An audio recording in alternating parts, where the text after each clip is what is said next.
Me llamo Inmaculada, y el grito de mi nuera, Valeria, todavía me retumba en los oídos como si lo acabara de escuchar. «Vas a morir en la cárcel», me dijo, con la voz llena de un odio que yo nunca supe que existía. Estaba sentada en un banco de madera, duro y frío, en medio de un juzgado de lo familiar, sintiendo las miradas de todos clavadas en mi espalda. Me acusaban de estar senil, de ser un peligro para mí misma, de no poder ni siquiera manejar mi propio dinero. Todo para quitarme la casa que construí con mi esposo. Ver a mi único hijo, Marcos, parado a su lado con la cabeza gacha, fue el dolor más grande que he sentido en mis 78 años de vida. Es una herida que no sé si algún día cerrará. ¿Qué habrías hecho en mi lugar? Acompáñenme hasta el final y cuéntenme, ¿qué habrían hecho ustedes? Díganme también desde qué ciudad me escuchan, porque en momentos como este, una necesita saber que no está completamente sola en el mundo. El peso de la injusticia es más ligero cuando se comparte, aunque sea con extraños que entienden tu dolor a la distancia. Si quieren oír más historias como la mía, historias de gente común que se enfrenta a batallas que nunca pidió, suscríbanse al canal. A veces, escuchar la fuerza de otros nos da la fuerza que necesitamos para seguir adelante, y eso es lo que busco ahora mismo, un poco de compañía y mucha fuerza. Valeria continuó hablando frente al juez, usando palabras afiladas como cuchillos. Dijo que yo era incapaz, que representaba un lastre para la familia, y que mi mente ya no funcionaba bien. Describió cómo supuestamente olvidaba la estufa prendida y cómo perdía dinero, mentiras que ella misma había inventado para construir su caso. La miré a los ojos y no vi rabia, sino una frialdad calculadora, la de alguien que ya se sentía dueña de todo, pero ella cometió un error muy grande. Pensó que la anciana frágil que tenía enfrente ya estaba vencida. No sabía que en mi bolsillo, mi mano temblorosa apretaba el viejo bolígrafo de mi esposo Arturo, el mismo con el que él firmó el documento que estaba a punto de destruirle la vida, no la mía. El verdadero puñal, sin embargo, no venía de ella, sino del silencio de mi hijo. Marcos ni siquiera me miraba. Tenía la vista fija en sus zapatos, como si fueran lo más interesante del mundo. Él, que fue mi vida entera. Recordé en un instante las noches que pasé en vela cuando tenía fiebre, los sacrificios que hice para que no le faltara nada, las joyas de mi boda que vendí para pagarle la universidad sin que ni su padre lo supiera. Todo ese amor, todo ese esfuerzo, borrado por la codicia de su mujer y su propia cobardía. Verlo allí, permitiendo que me humillaran de esa forma, me rompió por dentro de una manera que la maldad de Valeria nunca podría lograr. Era la traición en su forma más pura y dolorosa. El murmullo de la sala se detuvo de golpe. El juez, un hombre de rostro severo y cansado, había estado escuchando todo con atención, sin mover un solo músculo. Levantó la cabeza de sus papeles, se ajustó los lentes y su mirada se posó directamente sobre mí, atravesando el aire pesado del juzgado. El silencio se hizo tan profundo, que pude oír el latido de mi propio corazón asustado. Carraspeó, y su voz, grave y clara, llenó cada rincón de la sala mientras decía mi nombre completo. Luego, con un gesto de su mano, me hizo una seña. Inmaculada Rojas, póngase de pie, por favor. Me puse de pie lentamente, sintiendo el crujido de mis rodillas y el peso de 78 años sobre mis hombros. Por un momento, el juzgado desapareció y volví a tener 25. Estaba de pie en este mismo terreno, pero no había muros ni techo, solo tierra y un cielo inmenso. Arturo, mi esposo, clavaba la primera estaca en el suelo, con el sudor brillándole en la frente, y una sonrisa que me prometía el mundo. Aquí, Inma, me dijo, aquí vamos a construir una fortaleza para nuestra familia, una que nadie pueda derribar. Compramos ese pedazo de tierra con cada centavo ahorrado de su trabajo como carpintero, y del mío como costurera. Fue nuestra primera victoria. El cimiento no solo de una casa, sino de una vida entera. Recuerdo el zumbido constante de mi máquina de coser, que a menudo era la única luz encendida en la calle a altas horas de la noche. Mientras Marcos dormía, yo cosía vestidos de fiesta para las señoras ricas del centro, con los dedos adoloridos y la vista cansada. Cada puntada era un ladrillo más para nuestra casa, una cuota más de la hipoteca pagada, un plato de comida asegurado en la mesa. Arturo llegaba de la carpintería oliendo a pino y a barniz, me besaba la frente y me decía que yo era la mujer más fuerte que conocía. No era fuerza, era necesidad, era el amor que te empuja a seguir cuando el cuerpo te pide parar. Esa casa no se levantó con cemento y varillas, se levantó con mis noches en vela y sus manos llenas de astillas. Cuando Marcos entró a la universidad, el dinero no alcanzaba. La inscripción era más de lo que podíamos pagar, y vi la desilusión en los ojos de mi hijo, esa sombra que apaga los sueños de un joven. Una mañana, sin decirle nada a Arturo, fui al centro y entré a una pequeña joyería. Llevaba en una bolsita de tela el collar y los aretes de mi boda, el único oro que había tenido en mi vida. El joyero los pesó, me miró con lástima y me dio un fajo de billetes que se sentían sucios, insuficientes. Sentí un vacío en el pecho, pero cuando le di el dinero a Marcos y vi su cara iluminarse, supe que había valido la pena. Le dije a Arturo que había conseguido un trabajo de costura muy grande. Nunca supo la verdad. Los últimos 5 años de vida de Arturo fueron una prueba silenciosa. La enfermedad se lo fue llevando poco a poco, consumiendo al hombre fuerte que había conocido. Me convertí en su enfermera, su memoria, sus piernas. Aprendí a manejar sus medicinas, a cambiarlo, a prepararle las comidas que apenas podía tragar. Lo hacía todo sola. Marcos y Valeria venían de visita los domingos, pero se quedaban poco tiempo, incómodos por el olor a enfermedad y la tristeza que flotaba en el aire. Nunca me quejé. Cuidar al hombre que me lo había dado todo era un honor, no una carga. La casa se convirtió en nuestro refugio final, y cada rincón guarda el eco de sus últimas respiraciones, de mis susurros prometiéndole que todo estaría bien. Incluso después de que Arturo se fue, mi sacrificio por mi hijo no terminó. Cuando él y Valeria quisieron comprar su primer apartamento, les faltaba el dinero para el enganche. Yo tenía unos ahorros guardados, el dinero que había juntado por años para mi propia vejez, para no ser una carga para nadie. Se los di sin pensarlo 2 veces. Recuerdo a Valeria contando los billetes en mi mesa de la cocina, con una sonrisa que no le llegaba a los ojos. «Gracias, suegra», dijo, pero su tono era el de quien recibe algo que le correspondía. Ese día, comí sola un plato de sopa, mirando la libreta del banco vacía, y por primera vez sentí un frío que no era por el clima. Una pequeña grieta de duda se abrió en mi corazón. La noche antes de morir Arturo, con una lucidez que me asustó, me tomó la mano. La suya estaba fría y huesuda, pero su agarre era firme. «Inma, prométeme algo», susurró con el poco aire que le quedaba. «Prométeme que nunca dejarás que te quiten tu dignidad. Esta casa es tuya, es tu sudor, tu fortaleza». Luego, con un esfuerzo inmenso, sacó de debajo de la almohada su viejo bolígrafo, el que siempre usaba para hacer sus cuentas y dibujar sus planos. Con este, firmé el papel más importante de nuestras vidas. «Guárdalo. Te protegerá cuando yo no esté». No entendí bien a qué se refería, pero tomé el bolígrafo y lo guardé en mi costurero, junto a mis hilos más preciados. Era su última voluntad. Y ahora, de pie en este juzgado, siento el contorno de ese mismo bolígrafo en el bolsillo de mi falda. El plástico gastado se siente tibio contra mis dedos temblorosos. La voz del juez me trae de vuelta al presente, pero la promesa que le hice a Arturo resuena más fuerte que cualquier acusación. Miro a mi hijo, que sigue sin levantar la vista del suelo, y luego a Valeria, cuyo rostro muestra una confianza triunfante. El miedo que sentí hace unos minutos se ha transformado en una calma helada, en una certeza. Ellos creen que están acorralando a una anciana indefensa. No saben que en mi bolsillo no solo tengo un viejo bolígrafo. Tengo la última jugada de mi esposo, la promesa de un amor que ni la muerte pudo romper.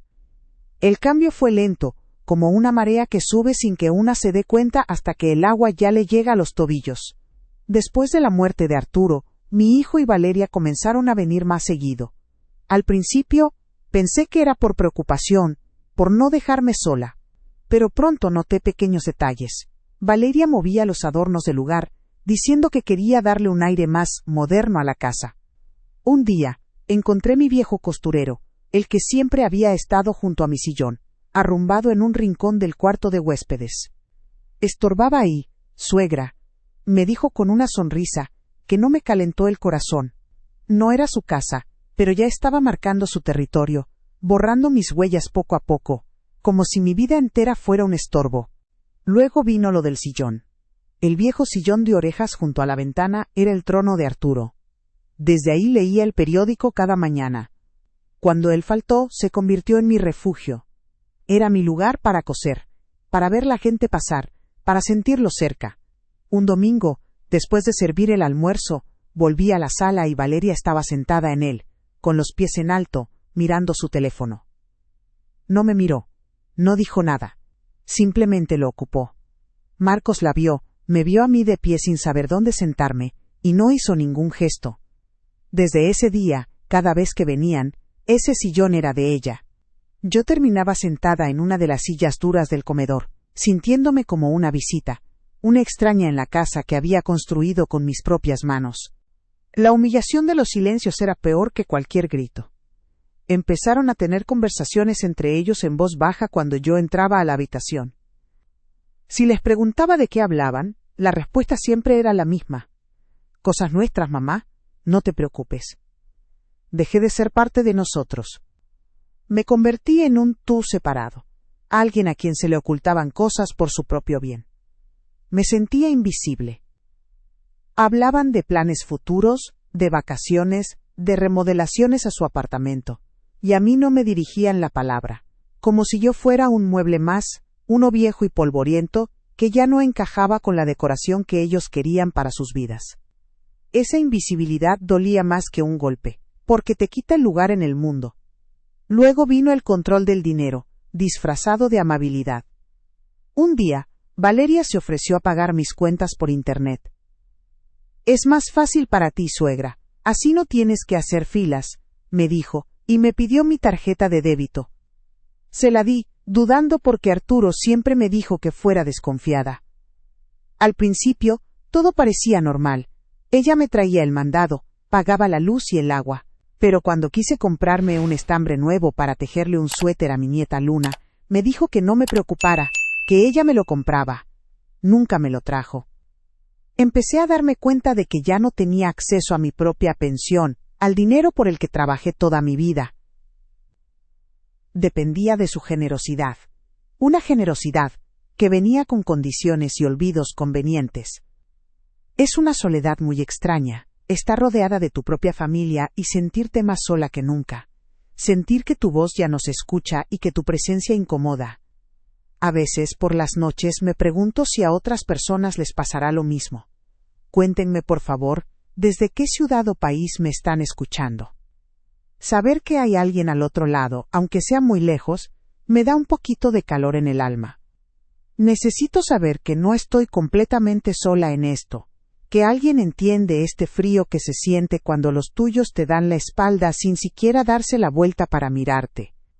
La compañía, aunque sea a la distancia, es un abrazo para el corazón. Empecé a notar que mis cosas personales desaparecían o cambiaban de lugar. Un día, el álbum de fotos de mi boda con Arturo ya no estaba en la repisa de la sala. Era mi tesoro más grande. Cuando le pregunté a Valeria, se encogió de hombros. Ay, suegra, seguro usted lo guardó en otro sitio y no se acuerda. A su edad, es normal que se le olviden las cosas. Lo dijo frente a Marcos, quien solo asintió, dándole la razón. Me sentí humillada y furiosa. No estaba perdiendo la memoria, me estaban robando los recuerdos. Estaban construyendo la narrativa de que yo era una anciana senil, incapaz, y lo hacían con una crueldad metódica, pieza por pieza, hasta desarmarme por completo. Los nietos, Leo y Luna, eran mi única alegría, pero también se convirtieron en un arma contra mí. Las visitas se hicieron más cortas y siempre supervisadas por Valeria. Si intentaba contarles una historia de su abuelo, ella interrumpía con alguna distracción. Un día escuché cómo le decía a Luna en voz baja: no le hagas mucho caso a la abuela, mi amor. A veces dice cosas que no son verdad porque está enfermita de la cabeza. Sentí como si me clavaran un puñal helado en la espalda. Estaba envenenando el amor de mis nietos, la única luz que me quedaba. Me estaban aislando del mundo. encerrándome en mi propia casa, convirtiéndola en una prisión de paredes que yo misma había levantado. Decidí que no podía seguir así. Tenía que recuperar un poco de mi independencia. Recordé que guardaba unos billetes viejos en un monedero dentro de mi costurero, para emergencias. Una mañana, mientras ellos no estaban, tomé el dinero y salí a la calle, decidida a ir al banco yo misma y pedir un estado de cuenta, a entender qué estaba pasando. Quería sentir el aire en mi cara, tomar mis propias decisiones. Pero al llegar al cajero automático, solo para ver si mi tarjeta aún funcionaba si la reportaba como perdida, la pantalla me devolvió un mensaje frío y definitivo: cuenta bloqueada por titular secundario. Me quedé paralizada, con el recibo en la mano. Me habían borrado. Ya no existía financieramente. Era el final de un camino, y el principio de una guerra que no sabía cómo pelear. Volví del banco con el corazón hecho un nudo y una sensación de impotencia que me pesaba en los hombros. Apenas entré a la casa, el timbre sonó, con una insistencia que no era de un vecino. Abrí la puerta y me encontré con un hombre joven, de traje gris y cara de pocos amigos, que sostenía un sobre grande y abultado. Me preguntó por mi nombre completo: Inmaculada Rojas, viuda de Pérez, y yo asentí con la cabeza, con un mal presentimiento que me helaba la sangre. No dijo mucho más, solo me extendió el sobre, y un portapapeles con una hoja para que firmara. Es una citación judicial, dijo con voz monótona, como si entregara malas noticias todos los días. Firmé con mano temblorosa, sin entender muy bien qué estaba pasando. El hombre se fue tan rápido como llegó, dejándome parada en la puerta con ese sobre en las manos, que de pronto se sentía tan pesado como un ladrillo. Lo cerré y caminé hacia la cocina, el único lugar de la casa donde todavía me sentía un poco en control. Me senté en la silla de siempre, la que da a la ventana del patio, y miré el sobre por un largo rato. Tenía un sello oficial del juzgado de lo familiar y mi nombre escrito a máquina, frío e impersonal. Sentí un miedo profundo, un miedo que no sentía desde la noche en que Arturo se puso grave por última vez. Sabía que lo que fuera que estuviera dentro de ese papel iba a cambiar mi vida para siempre. Era el final de las indirectas y el comienzo de una guerra declarada. Con los dedos entumecidos rompí el sello y saqué los papeles. Eran varias hojas llenas de palabras que apenas entendía. Juicio de interdicción, incapacidad jurídica, tutor legal. Pero en la segunda página, bajo el título de demandantes, vi dos nombres que me partieron el alma en 1000 pedazos: Marcos Pérez Rojas y Valeria Solís de Pérez, mi hijo y mi nuera. Me estaban demandando para declararme legalmente loca, para quitarme el derecho a decidir sobre mi propia vida. Leí la acusación principal, y las palabras se me clavaron en el pecho. Me acusaban de demencia senil, de ser un peligro para mí misma y para los demás. La habitación empezó a darme vueltas, y tuve que agarrarme fuerte de la mesa para no caer. El aire se me fue de los pulmones. Era como si me hubieran golpeado en el estómago. Mi propio hijo, mi Marcos, el niño al que le había curado las rodillas raspadas y al que le había cantado para que se durmiera, ahora firmaba un papel para decir que su madre no estaba en su sano juicio. Recordé la última vez que lo vi, hace 3 días. Me había traído un pan dulce, mi favorito, y me había dado un beso en la frente. «Cuídate mucho, mamá», me dijo. ¿Ya lo sabía? ¿Ya había firmado estos papeles mientras me sonreía y me trataba con esa falsa ternura? La traición no era solo el documento, era cada gesto de cariño que ahora se revelaba como una mentira podrida. El pan dulce se me revolvió en el estómago, convertido en veneno. Seguí leyendo, obligándome a pasar los ojos por cada una de las mentiras que habían escrito sobre mí. Decían que dejaba la estufa prendida, algo que Valeria misma había hecho una vez, y luego me culpó a mí. Decían que me perdía en mi propio barrio, cuando no había salido sola en meses precisamente por su control. Mencionaban que regalaba dinero a extraños, refiriéndose a los 100 pesos que le di al jardinero la semana pasada. Cada mentira estaba construida con un trozo de verdad retorcido, diseñado para sonar creíble ante un juez que no me conocía. Estaban demoliendo mi reputación, mi historia, mi identidad, con palabras frías y calculadas en un papel oficial. Y yo no tenía a nadie que pudiera desmentirlos. La demanda pedía al juez que me asignara un tutor para administrar mis bienes. Y por supuesto se ofrecían ellos mismos para esa noble tarea. Ahí estaba la verdad de todo, la casa. La fortaleza que Arturo y yo habíamos construido con nuestras manos y nuestros sacrificios. Querían la casa. No querían cuidarme, querían encerrarme en un asilo y vender este terreno, que con los años se había vuelto muy valioso. Querían borrarme del mapa, borrar mi historia y quedarse con el fruto de toda mi vida de trabajo. No era preocupación, era codicia en su forma más cruel, disfrazada de un proceso legal, que me dejaba completamente indefensa, como un animal atrapado en una jaula. Me quedé sentada en la cocina por lo que parecieron horas, mientras el sol de la tarde se metía por la ventana y dibujaba largas sombras en el suelo. El silencio de la casa era abrumador.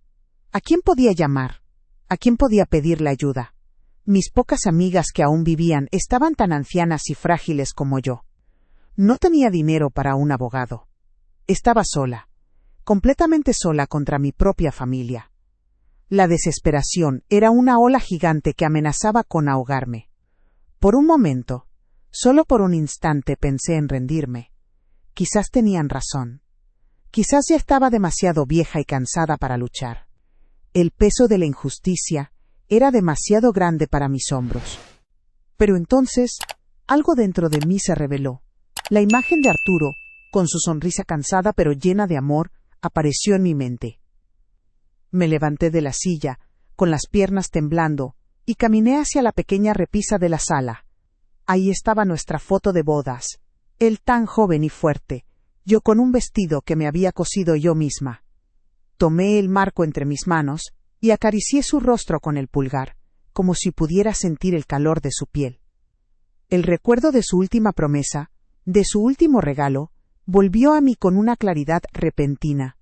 Lo miré a los ojos en la fotografía y le susurré al silencio de la casa, con una voz que era apenas un hilo, pero que estaba llena de una nueva determinación. ¿Qué hago ahora, mi amor? Dime cómo peleo esta batalla por los dos.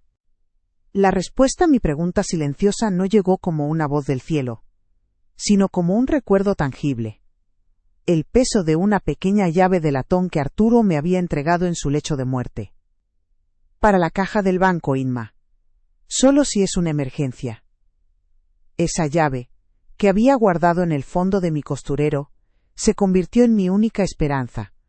Al día siguiente, con la citación judicial en mi bolso, caminé hasta el edificio de los juzgados y pedí hablar con un abogado de oficio. Me asignaron a una muchacha joven, de mirada inteligente pero cansada. Se llamaba Sofía Ramos. Me escuchó con paciencia profesional, asintiendo de vez en cuando, mientras yo le contaba mi historia con la voz quebrada. Pude ver en sus ojos lo que pensaba. Otra anciana confundida, una historia familiar triste y común. Le hablé de la casa, de mis manos cosiendo para levantarla, de las manos de Arturo llenas de astillas. Le hablé del control de Valeria, del silencio de mi hijo. Ella tomaba notas, pero su rostro no cambiaba. Sentí que estaba perdiendo el tiempo, que para ella yo era solo un expediente más. Cuando terminé, hubo un silencio largo. Doña Inmaculada dijo con suavidad: estos casos son difíciles. Probar el abuso emocional es casi imposible, y si ellos tienen testigos que digan que usted está desorientada. No la dejé terminar.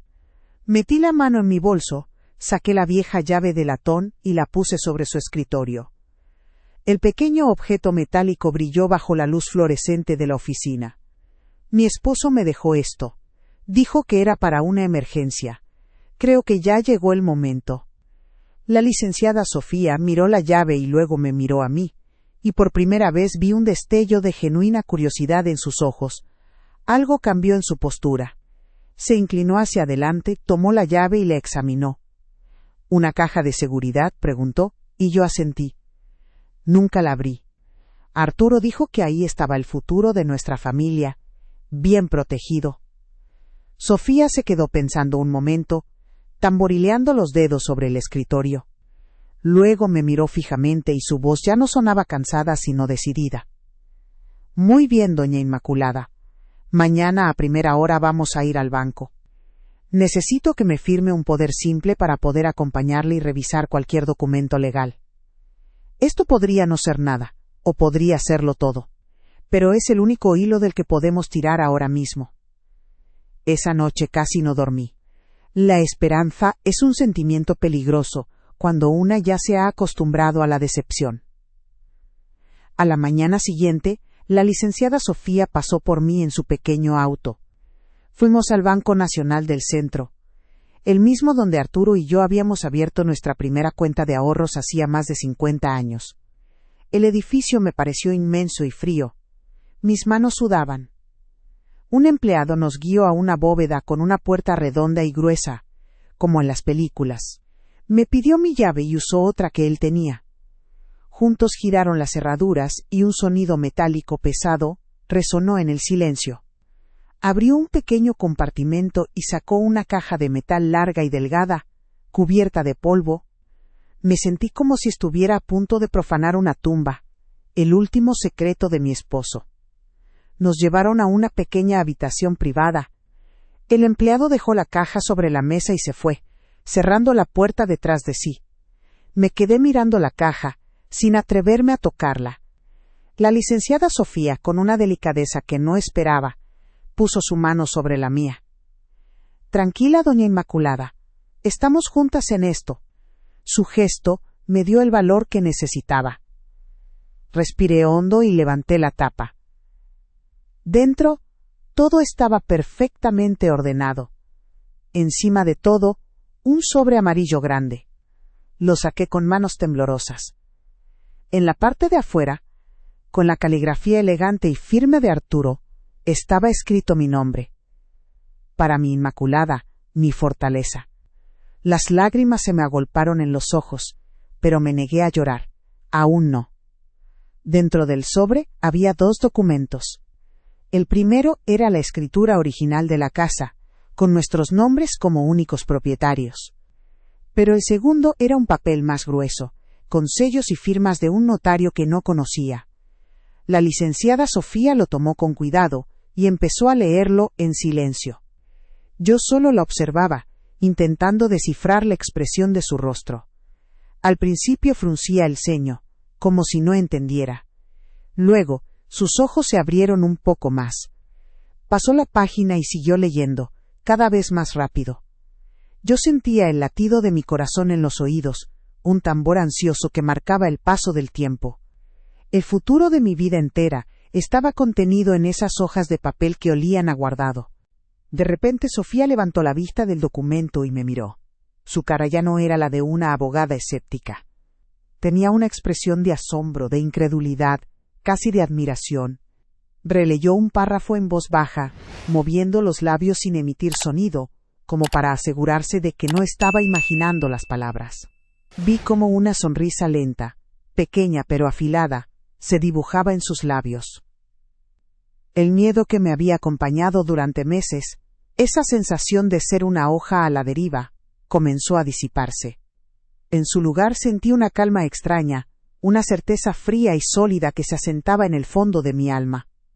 Era la fuerza de Arturo, protegiéndome desde el más allá, cumpliendo su última promesa. ¿Qué dice, licenciada? ¿Qué es? Le pregunté con un hilo de voz, temiendo que mi esperanza fuera una ilusión. Ella no me respondió de inmediato.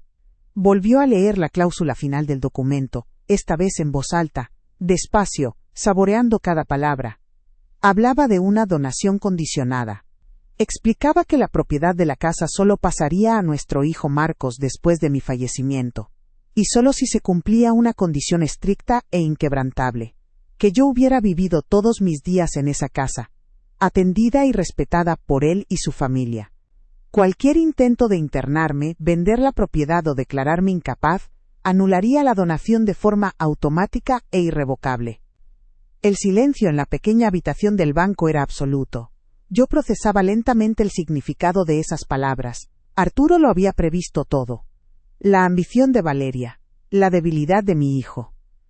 Había forjado un escudo para mí con la única arma que tenía, La ley. No me había dejado dinero, me había dejado algo mucho más valioso. La justicia grabada en piedra notariada. No era una herencia, era una fortaleza legal, un muro que él había construido alrededor de mí, ladrillo por ladrillo, incluso después de muerto. La sensación de alivio fue tan inmensa que tuve que agarrarme a la mesa para no desvanecerme. Ya no era una víctima.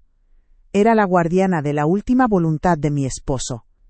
La licenciada Sofía dobló el documento con un cuidado casi reverencial y lo guardó de nuevo en el sobre. Luego me miró. Y en sus ojos ya no había lástima, sino el brillo de una batalla que sabía ganada.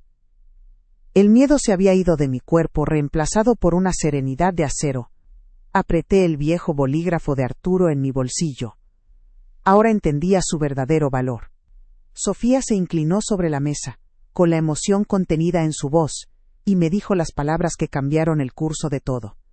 Doña Inmaculada, su esposo era un genio. Lo que tenemos aquí no es una defensa para el juicio. Es un jaque mate. Y ellos ni siquiera saben que están jugando. Salimos del banco con el sobre de Arturo bajo el brazo, y una sensación de calma que yo no había sentido en años. La licenciada Sofía me explicó el plan con una claridad que me dio fuerzas. Doña Inmaculada, por ahora, usted no sabe nada de esto, me dijo, señalando el sobre. Vamos a dejar que ellos sigan con su teatro. Que presenten sus mentiras ante el juez. Mientras tanto, vamos a cortarles el acceso a su dinero y a reunir todas las pruebas del fraude. Actuaremos en silencio, paso a paso, hasta el día del juicio. Asentí. Ya no era una víctima asustada, era una mujer con una misión: honrar la última voluntad del hombre que amé y proteger la dignidad que me querían arrebatar. No era venganza, era justicia. Nuestro primer paso fue volver al banco a la mañana siguiente.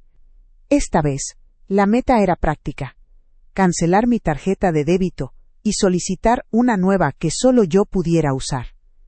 La fila era larga y el aire acondicionado demasiado frío. Cuando finalmente llegó nuestro turno, el gerente, un hombre que conocía a Marcos desde niño, nos puso un problema. Para cancelar la tarjeta del titular secundario, necesito la firma de ambos o una orden judicial, dijo, mirándome por encima de sus lentes con una mezcla de lástima y desconfianza. Sentí que el piso se me abría. Otro muro, otra regla hecha para proteger a los que me estaban haciendo daño. Por un momento, la impotencia volvió a invadirme. Pero la licenciada Sofía no se inmutó. Sacó de su portafolio el poder que yo le había firmado y lo puso sobre el mostrador con un golpe seco. Señor gerente, mi clienta está revocando todos los permisos. Si usted se niega a proteger sus bienes de un posible fraude, del cual ya tenemos indicios, usted y este banco serán corresponsables. Elija con cuidado. Su voz era tranquila, pero filosa como un bisturí. El hombre leyó el documento, tragó saliva y su actitud cambió por completo. De repente, todo fue posible. En menos de 10 minutos, la tarjeta de Valeria era un pedazo de plástico inútil, y yo tenía en mi mano un recibo que confirmaba que era, de nuevo, la única dueña de mi dinero. Aprovechamos para pedir los estados de cuenta de los últimos 2 años. Me entregaron un fajo de hojas tan grueso que apenas podía sostenerlo. Nos sentamos en un rincón del banco y empezamos a revisar. Cada página era una puñalada. Compras en tiendas de ropa carísimas, cenas en restaurantes a los que yo nunca iría, suscripciones a servicios de Internet que ni siquiera sabía que existían. Con un marcador amarillo, Sofía fue señalando cada gasto sospechoso. El total era una cifra que me revolvió el estómago. No solo me estaban robando la casa, me habían estado vaciando los ahorros de mi vida, centavo a centavo, con una sonrisa en la cara. La evidencia era clara, fría y demoledora. Sofía me aconsejó no decirles nada. El silencio era nuestra mejor arma. En su lugar, envió un correo electrónico certificado al abogado de ellos. El texto era breve y formal, informando que a partir de esa fecha, yo había asumido el control total de mis finanzas, y que cualquier comunicación futura debía dirigirse exclusivamente a su despacho. Era como construir una muralla legal a mi alrededor. Leer ese correo antes de que lo enviara me produjo una sensación extraña. Era la primera vez que le ponía un límite a mi propio hijo, que le hablaba a través de un intermediario. Me dolió en el alma, pero entendí que el Marcos que yo había criado ya no existía, o estaba demasiado enterrado bajo la influencia de su mujer. La reacción no se hizo esperar. Esa misma tarde mi teléfono empezó a sonar. Era Marcos. Miré la pantalla y mi corazón dio un vuelco. La costumbre de madre, el instinto de contestarle, me quemaba en las manos. La licenciada Sofía, que estaba conmigo revisando los papeles, me miró y negó suavemente con la cabeza. «Deje que vaya al buzón de voz», me susurró. Obedecí, con el nudo en la garganta. El mensaje que dejó estaba lleno de una falsa alarma. «Mamá, ¿estás bien? El banco nos llamó. Dicen que cancelaste todo. Valeria está muy preocupada. Llámanos, por favor». La palabra preocupada en su boca sonaba a mentira. No estaba preocupado por mí, estaba preocupado porque se le había acabado la fiesta. Valeria intentó una táctica más sucia. Al ver que no respondía, me mandó un mensaje de texto, con una foto de mis nietos, Leo y Luna, sonriendo en el parque. Debajo de la foto, escribió: «Los niños preguntan mucho por ti, están tristes, no entienden por qué su abuela no quiere verlos». Sentí como si me hubieran dado un golpe en el estómago. Usar a los niños, mi única debilidad, mi amor más puro. Por un instante, quise llamarlos, decirles que los amaba, que no era mi culpa. Pero recordé las palabras de Sofía: «Van a usar todo lo que usted ama en su contra». Borré el mensaje con los ojos llenos de lágrimas, pero con el corazón más firme que nunca. Pensaban que ya me tenían vencida, que la anciana confundida firmaría cualquier cosa con tal de ver a sus nietos. Creían que su victoria en el juzgado era solo un trámite. Pero no contaban con el secreto que mi Arturo me dejó guardado en esa caja de metal. No se muevan de ahí, porque lo que pasó en esa sala de audiencias, la cara que puso Valeria cuando mi abogada sacó el último papel, los va a dejar con la boca abierta. A veces, la justicia no hace ruido, no grita. A veces, llega en silencio, en una hoja de papel firmada con un viejo bolígrafo, y lo cambia todo para siempre. Los días previos al juicio fueron una mezcla de miedo y preparación. Sofía me hizo ensayar mi declaración una y otra vez. «Usted solo diga la verdad, doña Inmaculada. Con calma. Deje que ellos se enreden en sus propias mentiras», me repetía. «Ordenamos los estados de cuenta en una carpeta, cada compra fraudulenta, marcada con una nota adhesiva de color rojo. El documento de la donación condicionada, nuestra arma secreta, lo guardamos en un sobre sellado». Yo me sentía como si estuviera preparándome para una guerra, con papeles como municiones, y la memoria de mi esposo como mi único escudo. Cada noche, le pedía a Arturo que me diera fuerzas para no flaquear. El día del juicio llegó, gris y húmedo. Me puse mi vestido azul, el que usaba para las ocasiones especiales, y un saquito de lana que yo misma había tejido. Sofía pasó por mí puntual. Su rostro estaba sereno, pero sus ojos tenían un brillo de batalla. Al llegar al juzgado los vi esperando en el pasillo. Marcos tenía la mirada perdida en el suelo, como siempre. Pero Valeria estaba radiante. Llevaba un traje de color crema que seguramente había comprado con mi dinero. Cuando me vio, me sonrió. No era una sonrisa amable. Era la sonrisa de un depredador, que está a punto de dar el golpe final. La sonrisa de alguien que se siente absolutamente seguro de su victoria. Esa imagen se me grabó a fuego en la memoria. Nos llamaron para entrar a la sala. El aire se sentía espeso, cargado de mentiras. Me senté junto a Sofía, con la espalda recta, aunque por dentro temblaba como una hoja. Valeria testificó primero. Lloró lágrimas falsas, hablando de mi confusión y del peligro que representaba para mí misma. Pintó un cuadro de una anciana desvalida y de una nuera abnegada que solo buscaba mi bienestar. El juez la escuchaba con la misma cara de cansancio, sin mostrar ninguna emoción. Mi hijo Marcos fue llamado a declarar. Apenas pudo mirarme. Sus respuestas fueron monosílabos, confirmando lo que su esposa decía, pero su voz era tan débil que el juez tuvo que pedirle que hablara más fuerte. Verlo allí, traicionándome con cada palabra susurrada, fue el dolor más agudo de todos. Cuando terminaron, el juez le dio la palabra a mi abogada. Sofía se levantó, no con agresividad, sino con una calma que llenó la sala. Señor juez, comenzó, mi clienta no es la mujer desorientada que aquí se ha descrito. Es una víctima de abuso financiero y manipulación emocional. Y tenemos las pruebas. Abrió su carpeta y sacó los estados de cuenta bancarios, una pila gruesa de papeles.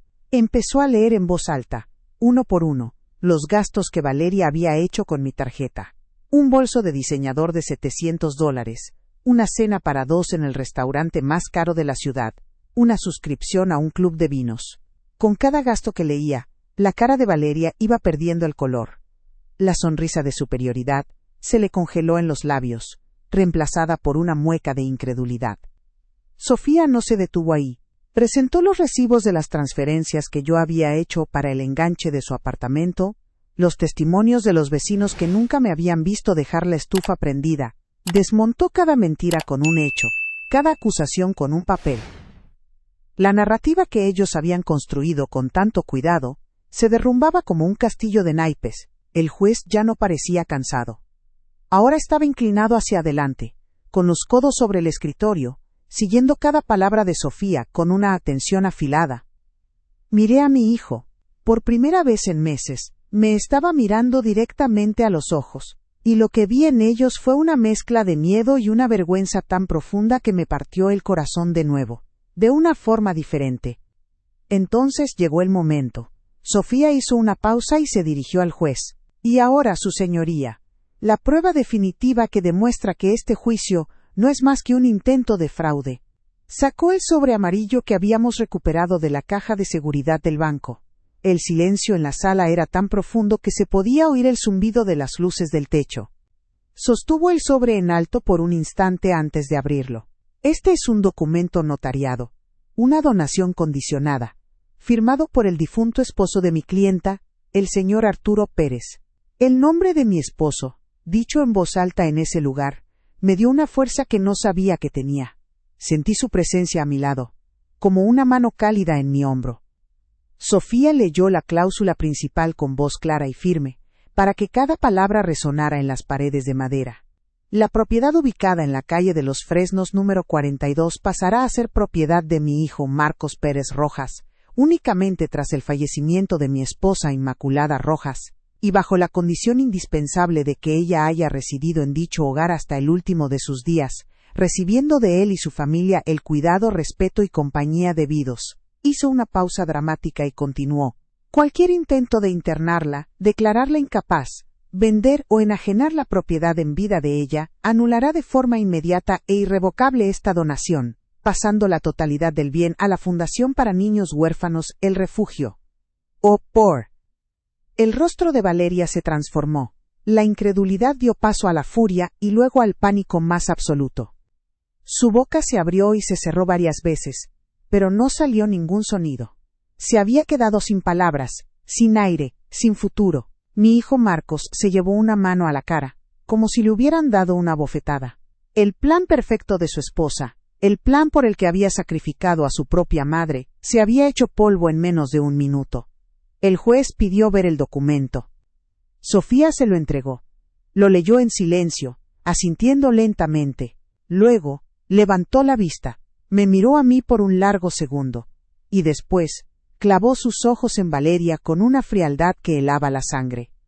Este tribunal desestima por completo la solicitud de interdicción, dijo el juez, y el sonido de su mazo al golpear la madera fue como un trueno. No solo eso, continuó, con la voz subiendo de tono, las pruebas de fraude presentadas aquí son contundentes y no pueden ser ignoradas. Este tribunal ordenará una investigación formal contra la señora Valeria Solís por fraude y abuso de confianza. El aire se me fue de los pulmones en un suspiro de alivio. Justicia. No era una victoria feliz, pero era justicia. El juez la declaró culpable de fraude. ¿Qué habrían hecho ustedes en mi lugar? ¿Hubieran sentido lástima por ella o por su hijo? Díganmelo en los comentarios, necesito saber qué piensan.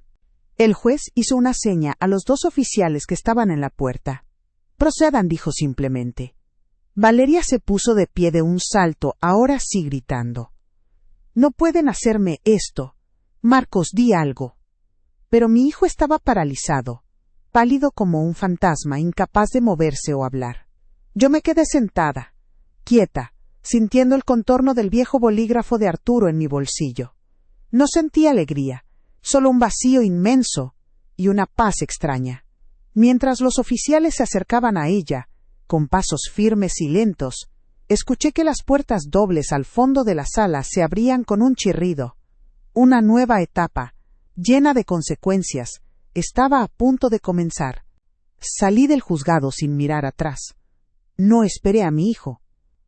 Caminé despacio hasta la parada del autobús, sintiendo el peso de cada uno de mis 78 años, pero ya no era un peso de derrota, sino de cansancio. Al llegar a casa, el silencio me recibió como un viejo amigo. Lo primero que hice fue llamar a un cerrajero. Mientras el hombre cambiaba la cerradura, yo recogí las pocas cosas que Valeria había dejado, sus revistas, un par de zapatos olvidados, y las metí en una bolsa de basura. No sentía odio, solo una necesidad inmensa de limpiar mi espacio, de sacar su olor de mis paredes. El teléfono sonó varias veces esa tarde. Era Marcos. No contesté. Aún no estaba lista para escuchar su voz, para descifrar las excusas que seguramente se agolpaban en su garganta. Necesitaba mi silencio, mi paz. Las semanas que siguieron fueron de una reconstrucción lenta y silenciosa. Con mi nueva tarjeta del banco fui a la mercería y compré el estambre más suave y del color del cielo para tejerle el suéter a mi nieta Luna. Pagué mis cuentas yo misma, sintiendo el poder simple de firmar mi propio nombre en un papel. Un día, mientras limpiaba el cuarto de huéspedes, encontré mi viejo álbum de bodas metido en el fondo de un armario. Lo saqué, limpié el polvo de la cubierta de terciopelo, y lo puse de nuevo en la repisa de la sala, en el lugar donde siempre había estado. Cada noche, me sentaba en el viejo sillón de Arturo, junto a la ventana, y sentía que la casa volvía a respirar conmigo. Ya no era una prisión, era de nuevo mi fortaleza. Mi hijo empezó a traer a los niños los sábados por la tarde. Nuestras conversaciones eran breves, casi formales. Él se quedaba en la puerta, con la mirada baja, y yo no lo invitaba a pasar. No por rencor, sino porque el puente entre nosotros se había roto, y yo no sabía cómo, o si quería, reconstruirlo. Pero con mis nietos era diferente. Les hacía galletas, les contaba historias de su abuelo mientras cosía en mi máquina, y sus risas llenaban cada rincón de la casa, espantando los últimos fantasmas de la tristeza. Ver sus caritas limpias de toda la maldad que habían presenciado me daba la certeza de que había luchado por lo correcto. Había salvado para ellos un pedacito de su historia, un refugio de amor incondicional. La justicia a veces tarda, pero siempre encuentra su camino. Si mi historia las ha conmovido de alguna manera, suscríbanse al canal para que esta comunidad de almas fuertes siga creciendo y acompañándonos. Cuéntenme también un pedacito de sus vidas, porque todas las historias, especialmente las que nacen del dolor y la dignidad, merecen ser escuchadas. Esa tarde, mientras el sol se metía por la ventana pintando el suelo de naranja, me acerqué a la puerta principal y la cerré suavemente. No con llave, no con miedo. Simplemente la cerré. El clic de la cerradura fue el sonido más dulce que había escuchado en mucho tiempo. Era el sonido de la paz. Cuídense mucho, y hasta la próxima historia.